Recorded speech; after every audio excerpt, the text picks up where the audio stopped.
everybody. Welcome to the PIO podcast. Today is a special episode. We have recorded 250 episodes of the podcast, and today's guest on the PIO podcast would be Matt Davis.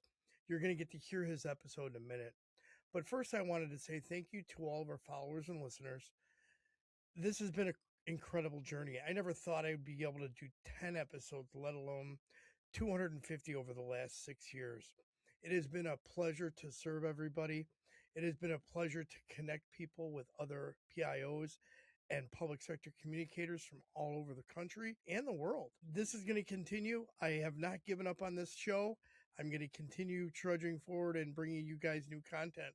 So I hope you enjoy this episode, which is number 250. And I hope I'm here when I hit 500. Take care and enjoy today's episode. Today on the PIO podcast, I'm joined by Matt Davis, a patrol supervisor with the Arapahoe County Sheriff's Office and founder of TrueBold Leadership, where he works with leaders and organizations to build high-trust, trauma-informed cultures that perform under pressure. While he's not a PIO, he operates in the same high-stakes environment where communication can either build trust or break it. And today, we're going to connect his leadership approach directly to the challenges PIOs face every day. Matt, welcome to the show. Robert, thanks for having me. Matt, so you are a patrol, you're on the operational side as a patrol supervisor. From your perspective, how critical is communication during an incident before it ever reaches a PIO? Yeah, it's super important, Robert. You got to have good communication with the people that you work with the teammates that you work with, but also with the victims that you deal with and the witnesses that you deal with, and then the other stakeholders that might be there on a scene, and be able to effectively communicate with all of those people. You know, man, I just completely forgot to ask you this. I should have asked you this. I usually do this. It's not even a question that's on there, but your background. How long have you been with the Sheriff's Department, and how did you get where you're at now? Yeah, I've been with the Sheriff's Office for 15 years. And before that, I worked in the finance industry. So this is my second career. I was one of the oldest people in my police academy. And I went to a citizens police academy in a smaller town here in the Denver metro area, and just went on a ride along, got hooked, and said, I need to try out this career. And that was 15 years ago. Wow. So you definitely went through a life changer. Yeah. And at my time in my last 15 years, I've worked everything from patrol detentions to special investigations, undercover work, narcotics work. And I was a negotiator for 5 years as well. Okay, excellent.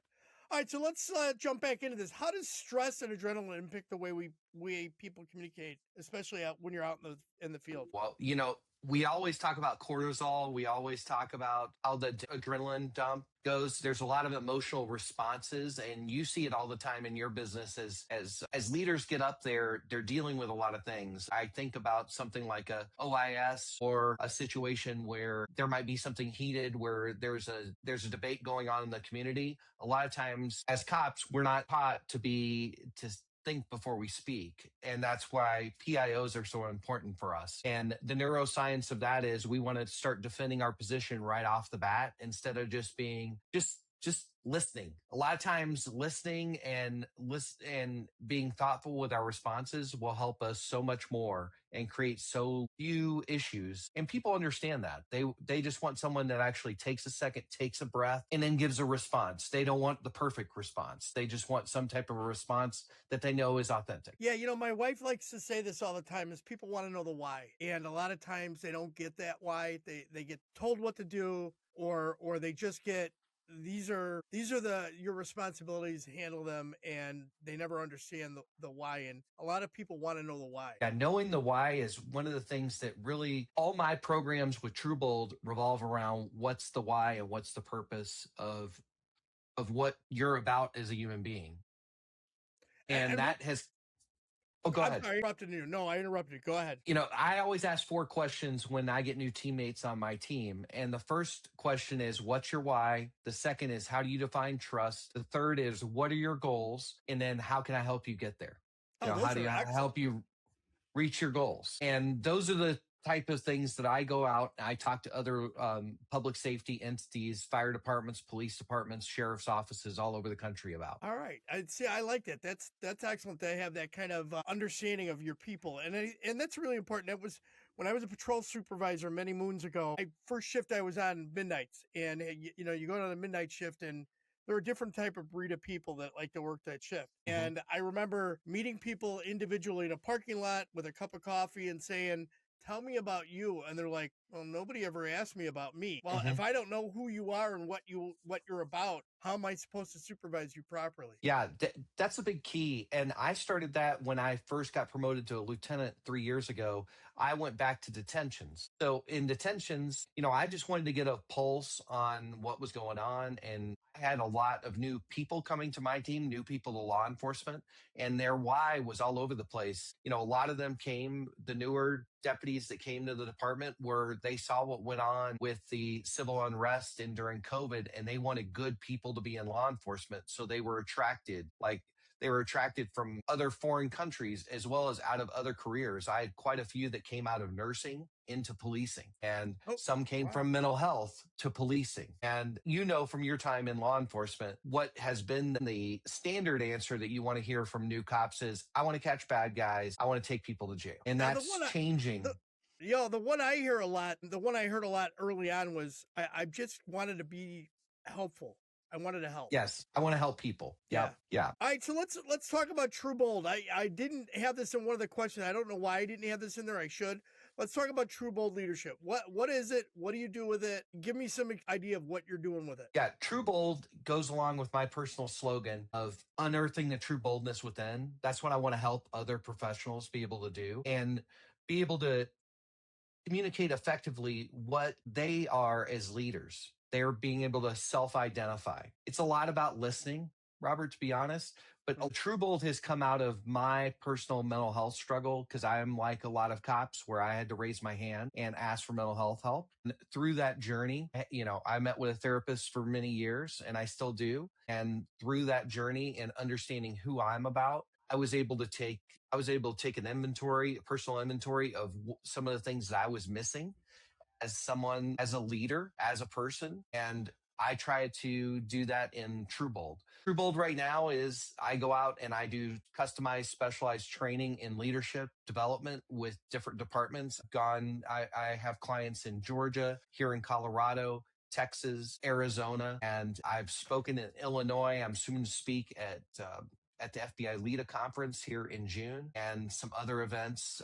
Another event, it's going to be in November in North Carolina. That'll be my second event in North Carolina. I actually got to speak at the Smile conference last year in North Carolina, which is primarily social media and law enforcement professionals. And that was a great conference to be in. So I'm just getting out there and trying to share my story. And I also was part of a wellness conference or wellness summit in Delaware, where I talked about creating your own tribe and finding those people that are important around you to live your best life. Excellent. I like that.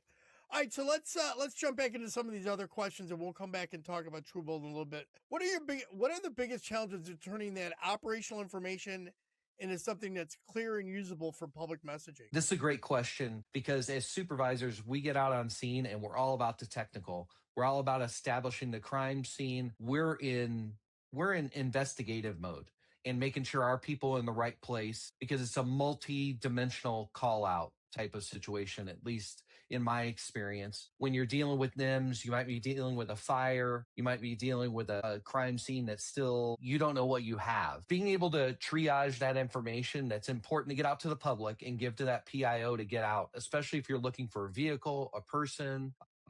You might have other victims that might be at another location, that type of thing. You want to get that out to make the public feel like they're safe and get that pertinent information out, but you don't want to create panic and you don't want to give away important things that you're going to need to forward your investigation. Less is very direct, but very, very not direct, overly specific. Yes. Yeah. That's the best way to put it. You want to throw the baby out with the bathwater, right? Correct. And you don't know what you have right then. The fog of war is real. The number one thing that goes bad in a critical incident is communication. And a lot of that communication, you don't know until 3 or 4 hours into the event. And you've probably done 1 or 2 press briefings. So, you don't want to call into question your tactics or any of that type of thing or the information that you're giving out to the public. So less is more is what I like to think of when I'm giving out information to the PI. Yep. Interesting. So I had a just recently did some training with Texas A&M for a group out on the East Coast in Virginia. One of the things that came up is after action reports, and you've Mhm. already touched on it. Every after action report I've ever read and that I've had people talk about, every time the breakdowns come, communications is always one of the top factors that comes in, whether it's communication between the agencies that are there, or Mhm. communication with the public, or the agency's messaging to the public. And it's interesting that we're still getting it. We still make this mistake all these years later, even after all those after action reports have come out and said it, we still make that same mistake. Yeah, I agree with you. And all the information that's going to be accessed from the public records after the fact by the media is still not going to be, they're going to get our radio tapes, they're going to get our body worn cameras, all that kind of stuff, but they're still not going to get the investigative notes and things. And they're reporting on about 10% of what actually is going on. And then they're filling the void there with the other 90% with what's going to resonate with their audience, either their online audience or their, if they're radio, if they're TV, if they're just a podcaster, they're going to try to focus it toward their audience. But Right. really for us as law enforcement is we've got to keep doing better in after action report. The after action reports are great, but a lot of times communication is we have to teach our on scene to be better communicators. I know that from right now because there's information I need to know at a pretty regular pace during these things. And there's a lot of just radio, from radio traffic, people get all kinds of crazy on the radio, and there's a lot of information there. And if I'm not doing a good job as a supervisor, having somebody there as my scribe to really download stuff, I'm only remembering what happened the last 5 minutes, not what happened 15 minutes ago. That's why I've got to have that note taker there to help me out in that NIMS situation. Right. Have you seen situations where miscommunication internally created a bigger issue externally? I've seen that, especially in investigations.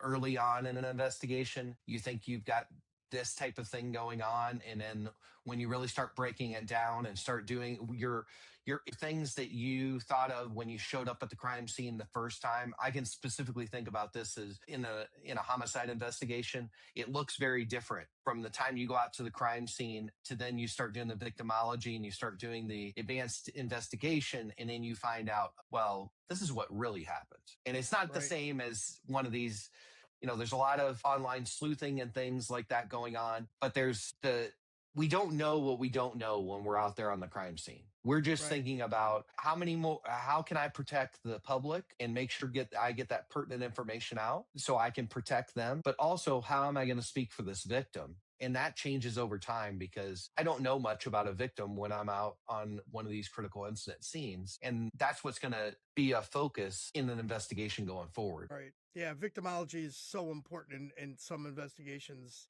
because you can never cut and dry say, okay, this is exactly what happened the second you show up on scene, unless it was the officer involved in a situation and they're giving it to you verbatim. Yeah, even in the officer involved, I was part of our officer involved shooting team, and what the officer sees with their eyes is totally different than what the body worn camera sees, and Oh, yeah. what the other surveillance camera sees, and what other people on scene sees.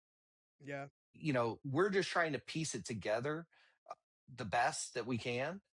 Even if there was something going on between two people, the truth will never be found. I mean, the truth is what's happening in that moment. We're just trying to find out what the truth is going forward. And that's hard for people to understand. There's a lot of gray there when you're just Yeah. talking about some of these issues.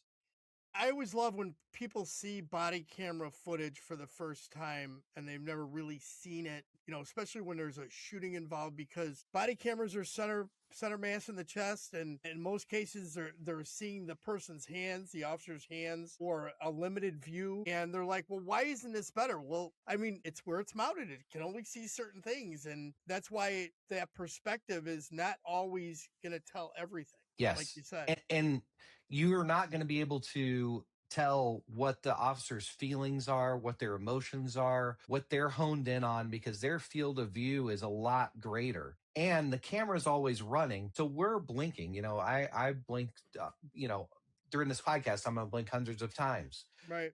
I'm focused on different things. And the body worn camera is not doing me any favor, it's just showing everything. It's just a data dump, not going through it's not processing like we do in our brain, and how long it takes to, pull out whatever. I've still got to remember where all my stuff is. Now when you see us all wear these exterior carrier, we have twice as much stuff as we did when we just had everything on our belt when I started 15 years ago. So, that's processing too, because I got to remember, where's my taser, where's my impact, my other impact weapons, where's my gun, and all this stuff, and then where's my body worn camera, because there's a Right. lot of stuff there, because I got to remember, I got to activate it, because you hear in Right. Colorado, if it's not on body worn camera, the jury is told that it didn't happen. Right, right. Yeah, which is so foolish because, again, they're relying on one view, one perspective of everything. And we've gotten to this point, and I know when I worked in Colorado, that was the case. And we've just gotten to this point where we discount anything the officer says or experiences as not real unless it happened on camera. Yeah, we really are struggling here in Colorado with there are more people leaving the state in policing than there are coming into the state. And that's really caused a problem with a lot of our departments. And we have some of the highest vacancy rates in the country right now. Yeah, I know. I still have friends that are in Colorado Springs, and they tell me some stories. So interesting. All right, so you focus heavily on trauma informed leadership. How does that influence the way teams communicate during and after a critical incident? Yeah, that it means that we listen more is the simple answer. Is being trauma informed is understanding that everybody comes from that different why that we've already talked about earlier. And that why makes up how we're going to deal with our issues. And it might be like, for me, there are certain things, like especially if there's an event that goes on with a child, I'm just going to need to take a few minutes. And that's either go back to my car and be silent, go to my office to be silent. I'll tell you, when I work with fire departments, they have this down, because the way they set up their crews are they handle a fire, and then they're out of service, and they have another crew that's taking that up. So they're able to debrief the entire event for a couple of 3 hours, maybe 4 hours that they're off rotation, where a police officer is going to go back. They don't know what their next call is going to be. So they could go from that's where we really have it. And that goes to part of the thing that I'm trying to do with TrueBold, is I'm trying to get these law enforcement leaders to understand that the way that we have structured our departments are going to need to change because of the demands that we are putting on our people. And a lot of chiefs don't want to hear that. Great. It's a great point, because most fire departments, if they're on scene for long periods of time, they build in rehab and rehabilitation for the firemen. Mm-hmm. Where they bring them, if it's a fire and it's hot outside, they get a tent set up. They got an air conditioning unit in there. They're cooling them off. They're getting them out of their gear. They're hydrating. They're checking their blood pressure and heart rate. They're doing all that because that's how you keep people safe, and you let them, that adrenaline dump, drop back down. Right. And when they go to the firehouse and they get to relax at the firehouse, their vigilant level drops dramatically. And officers, they never get that. That is why officers, like you said, they need help sometimes in that trauma that that a continued adrenaline cortisol push on the body drives officers into some sometimes dangerous situations. Yeah, you're exactly right. And part of my trauma informed leadership comes from me being that person that had to raise his hand and say, hey, I was not suicidal, Robert, but I was not living my life was in a mess, and I had to call for help. Yeah. Everybody, listen, I did too. I still see a therapist, and I was seeing a therapist from the week one of our officers died in the line of duty. And that was the most traumatic experience I've ever gone through. And having to deal with all of the funerals and the emotion of it, the then and there, and then seeing his child and his wife, and then the amount of things that we went through as an agency. We had 2 suicides, line of duty death within a 10-year period. There was a lot of trauma there. There was a lot of lessons that were learned, and therapy was a massive thing for me. Well, and in the wellness space right now, there's so much focus on wellness right now. And there are a lot of people in wellness that are doing it the right way. There are a lot of people that just see it as an avenue to get more grant funds and come in and say, hey, I've got this $40,000, $50,000 program. I'm going to speak to everybody, Tony Robbins of law enforcement, and I'm going to come in and make all your people feel better. And then I'm going to leave. I'll be back when you have another $40,000, and I'm going to do another pep talk. What leaders need to understand is the amount of costs that we are caught inflicting to ourselves because we're not building trust within the organization.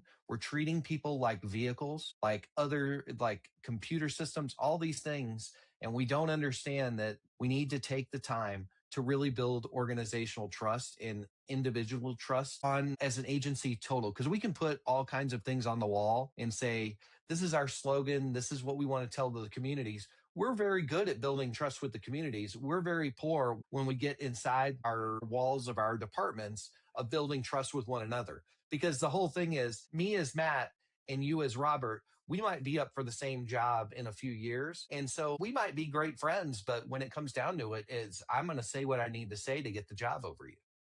Right. And also at the same time, if you are in a position in an agency and you're struggling mentally, or you're having a traumatic time, you're having issues at home, and if you say something to a supervisor and they're not in an agency where they understand about being informed about the trauma, that they bring somebody that they could lose their job or be taken off the street or be put into, be suspended for something that might put the public at risk perceived, then the officer gets quiet, he doesn't talk, and as a result you end up putting somebody out into a situation where maybe they could have gotten the help that they needed, but they were too afraid to because the agency wouldn't listen and wouldn't work with the officer. Yeah, I mean, I can just speak of my personal experience. I think that's the first thing I talked to my therapist the first day I went was I'm like, are you going to take my gun and badge when after this meeting, because I was in a deep, dark place and I needed help. And I was very upfront. I talked with at that time I was a sergeant. So I talked to my lieutenant, my captain, and they were just shocked that I was even in this space. They had no idea of the issues that I was dealing with because I was my own worst enemy. Right, And right. You keep quiet. Yeah. yeah, you keep quiet and then you start making bad decisions. A lot of us choose to abuse alcohol, prescription drugs, all these things. We're not taking care of ourselves. I mean, I'm sure I'm one of millions of cops that's on blood pressure medicine, all the things. And, the one thing I didn't have a drug or alcohol problem, but I did, or gambling problem or anything like that, but I had it through relationships. I was not, I was one of these people that was looking for relationships in all the wrong places. Yeah, yeah, no, I can completely understand, and how that can put you in danger in so many different ways and risk your career at the same time. And then of course, then you become hyper vigilant, thinking, okay, somebody's going to find out, and Mhm. you're just not thinking competently about your position, your job. You're thinking about protecting yourself, the individual, and it becomes very dangerous. Yeah, once my therapist started talking to me about my imposter syndrome, that's what really changed it for me. And being able to establish really clear boundaries that I could communicate to other people. So I could tell you, hey, this is my boundary. And it's not that I'm trying to force my values on somebody else. It's just where I feel comfortable and where I operate best. Right. So, what are some common mistakes organizations make when they ignore the human side of communication? I'm currently getting my master's degree in organizational leadership, and we talk about this a lot, especially in culture building and in problem solving. And we're big in this in law enforcement is we do not use a lot of tools that are out there in academia that all of us that have gone to college in the last 10 years have heard about, like SWOT analysis, SOAR, all these other problem solving, SMART analysis, whatever you want to call it. This is what organizations have been using for many years. And like SWOT, we think of SWAT team, but it's SWOT, and it's strengths, weaknesses, opposition, and threats. If we just list all those things down of problems that we're having within our organization, it helps us with creating transparent communication, because people don't want it when there's a void in communication. A good example is this of, I know that I'm going to be switching from Ford vehicles to Chevy vehicles, and it's going to be a two year process. I want to come out and I want to tell the staff, hey, we're switching and these are the reasons why we're switching. Now, deep down, it might be that I know that my vehicle budget's getting smaller and one of the vehicles is less cost effective in the long run. So, but if I just come out and I start talking about, hey, we're just going to go Chevy to Ford and that's all I say, then the rest of the staff just starts filling in that communication void, just like from PIO. If we only Yep. if we don't give out direct and explain to them the why, that's all they want to know. They might not like the why that we're giving them or the reason that we're giving them, but at least they know And from a communication standpoint, we do that poorly in law enforcement because we're like, we're a paramilitary organization. So, I'm not going to, it sort of funnels down. The chief knows what's going on. The deputy chief knows what's going on. The commander knows, the division chief might know what's going on. But then as it trickles down, it gets less and less and less because they say, hey, you're not at the rank level that you can have this information. Yeah. You don't have enough clearance. Yeah, the one I always used to love was in roll call, and as an officer, we'd always get these commanders in roll call that would say, "Said this, they said this," and I raised my hand one day, and I said to the commander, I said, "Who are they?" And he says, "Well, the high castle on the second floor." He said, "So you as a commander are not part of the high castle?" And his comments, well, no, I'm a patrol commander. I go, "You're still part of the executive staff. So you're Yes. all part of it. So why would you say they? You're basically undermining anything that was said from upstairs when you do that." And I think I had a shocked look on his face when that happened. And later on, I had a sergeant come to me and say that's the first time anybody ever made him stop saying the word "they" when Yeah. something happened, because you do. It's a horrible way to not communicate, or communicate the wrong way to your people, that you don't Yes. believe in whatever's coming down as a directive. Right. And always the way I phrase it, after I ask those 4 questions that I talked about earlier in our interview, it gives me a little bit more a deeper understanding about my teammates. So I can then, it's not that we're gonna have a hard conversation, but we're gonna have an authentic conversation. I'm trying to take the emotion out of talking about a job performance issue or maybe a disciplinary issue. There shouldn't be a lot of emotion. It shouldn't be just shut up and do what I say type of communication, which is very prevalent in law enforcement and has been for quite so many years. But you bring up a great point of the invisible they. Yeah. And one of the authors I love, Brene Brown, she talks about that in her new book about how when the people above you are talking about the invisible they, it should be a red flag about the type of leadership, about the communication going on. Because she also says clear is kind and unclear is unkind when you talk about communication. And from her perspective, and I like to teach this and share this in the trainings I do, it really is important we can't keep blaming. Like, even if I was a chief, I could blame the city council. The city council then blames the citizenry. We need to understand that people want public safety services. We need to understand that public safety services are getting exponentially more expensive. I was just in Georgia a few weeks ago doing a class, and the conversation, they're in the midst of doing a negotiation at their agency, and the officers were trying to negotiate to have take-home cars in their new contract. Well, what happened is that when they tried to do this a few years ago, a vehicle was costing roughly around $60,000 for them to completely outfit. So it was like, oh, okay, hey, this is a good trade-off. Now, for them to fully outfit a vehicle is $120,000. Right. Yep. And then the officers were like, "Oh my God, I never thought I would work in a job that gave me access to $120,000 vehicle because of the technology and things that need to go in the vehicle." And some of them were really off-putting because when I asked the class, I go, "When you think of a $120,000 vehicle, what do you think of?" And they're like, "A Maybach, a Mercedes, a Lamborghini, a Ferrari, all these things, these type of vehicles." I'm like, "Well, it's the Chevy Tahoe that you get in every day." And they're shocked because people are Yeah. not understanding that policing is very expensive. The fire service has figured this out because a fire truck costs, $700,000 just to get something that is a very basic vehicle. Yeah, and good luck trying to get those fire trucks right now because they're impossible to get. So let's talk about building trust in high trust environments. How does internal trust affect external communication with the public? Internal trust really means that you're going to get a consistent message. I'll go back to the example of having city council people. When they come and do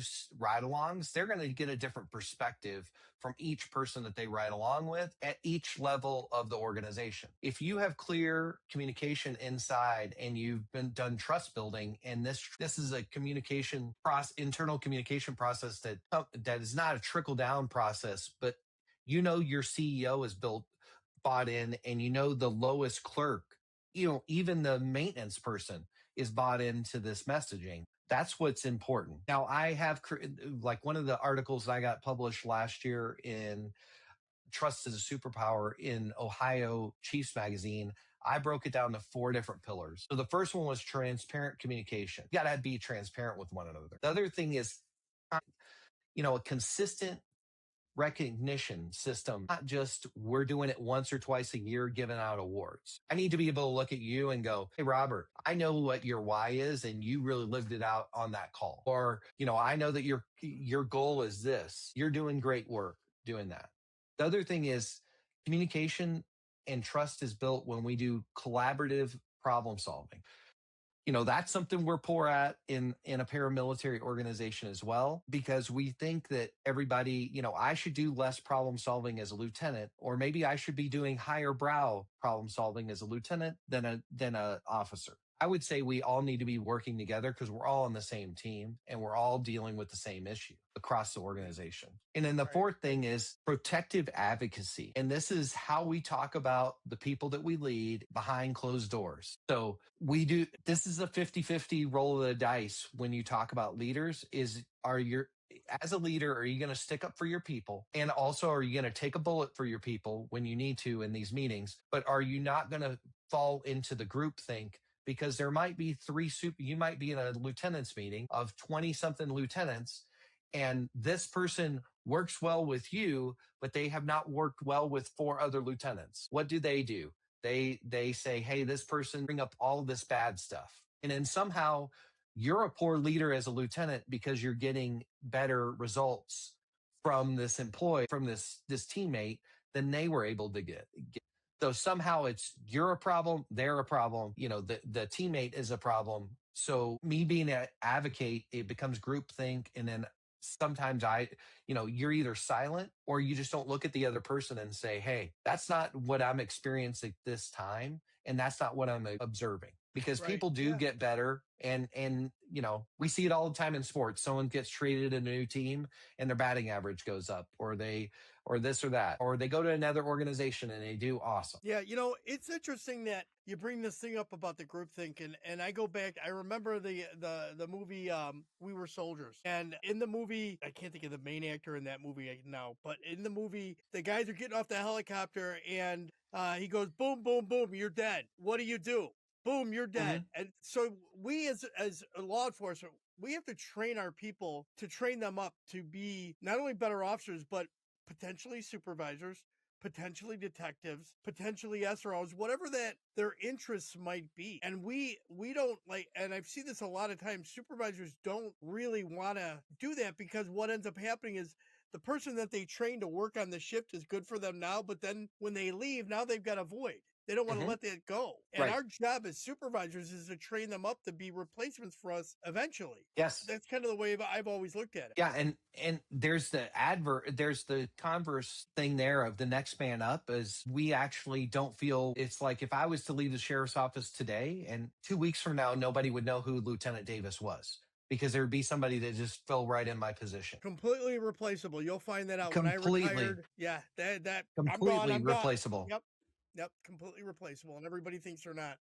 Right. And that's what I love about doing TrueBold, because I'm being able to be out there and help other agencies and help other people live their best life and truly unearth the true boldness within. And that's why I'm passionate about that. And I'll do that as long as I'm here at the sheriff's office and out on the road doing it with TrueBold. It's just very important for cops and firemen or fire service people to understand that the communities really, they need their services, and those 2 careers are not going away or being replaced by AI. They are all complex problem solvers. And if you look at policing in general, and this is what I'm doing my master's degree capstone on, is looking at how law enforcement agencies are turning into learning organizations.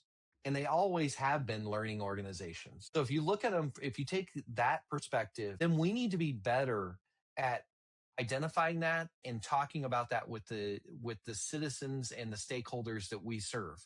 Because I will tell you, one message could be that we're a 150-year-old paramilitary organization that tries to enforce the laws of your area. Okay, that might resonate with some people, but what would resonate with more people, I think, from a standpoint, is we're a systems-based learning organization that is full of complex problem solvers. I think that messaging aligns us closer with what the what people want to see out of law enforcement going forward, because they want to view us as educated individuals that actually have advanced problem solving skills to go out and deal with things that we don't know what we're going to deal with from call to call to call.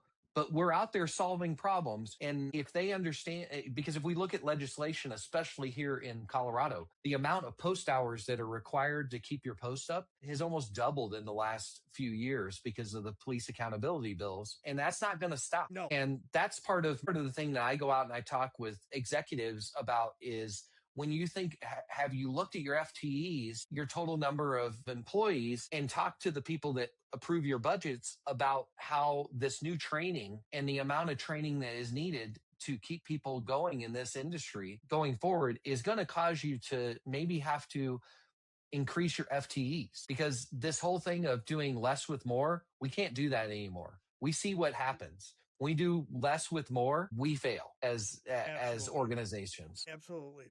All right, so is there a question I should have asked? And if so, how would you have answered it? Watched some of your other podcasts, and I was like ready for this question. Now you got me all amped up talking about the other stuff. I can't think of anything that you haven't asked, Robert. I really appreciate you having me on, and you had some really thoughtful questions. Oh, I appreciate you coming on. What you're talking about is something that we need to do more and more. And you've got a great approach to this. And I think what you're doing is important and it needs to be done. Well, I appreciate that. And I think you just out there giving people like me a voice out here, because external and internal communications are so important for all the organizations that we work for. So I appreciate what you do. Thank you. All right, let's switch this up. Rapid fire questions. All right, phone call, voice memo, FaceTime. What's your go-to? FaceTime. Streaming, binge, or weekend read. What's an ideal escape? Weekend read. Morning ritual, sunrise workout, quiet coffee, news scroll. Walking. If you could adopt any animal, real or mythical, what would it be? Cheetah. What's one song that always gets you going no matter what? So hard. Reflex by Duran Duran. Okay. Teleportation or time travel, which power would you like and why? Teleportation, because it would keep me out of the airport. That would be so nice. I just got back from that. Play it safe or roll the dice. What's your instinct in a crisis? Roll the dice. Which historical figure would you want to shadow for a date, not just meet? Martin Luther King. Final thoughts. What key points would you like listeners to take from today's interview? The key points I'd like to tell people is that there are people out there that are thinking about how to build trust and how to inspire you to be the best version of yourself, because we all have failed at being the best version of ourselves. Excellent. As we wrap this up, is there a piece of wisdom or a motto that you live by? I want to help everybody unearth the true boldness with that. Nice. How can people best reach you if they want to connect or follow up or hire you for TrueBold services? Well, I have TrueBoldLeadership.com. They can go there to reach out to me. I also have MattDavisSpeaks.com. They can look at some of my podcasts. Like when this goes live, it'll be posted out there on both of those websites. But the big place where you can go to find me is on LinkedIn. I have a little over 16,000 followers, and I've grown that up. And if you want to see, not quite daily, probably weekly or bi-monthly content, I'm putting it out there on the regular. All right. And I will make sure I add all that into the show notes. Matt, thank you very much for being on the show. Thank you very much, Robert. Thanks for having me.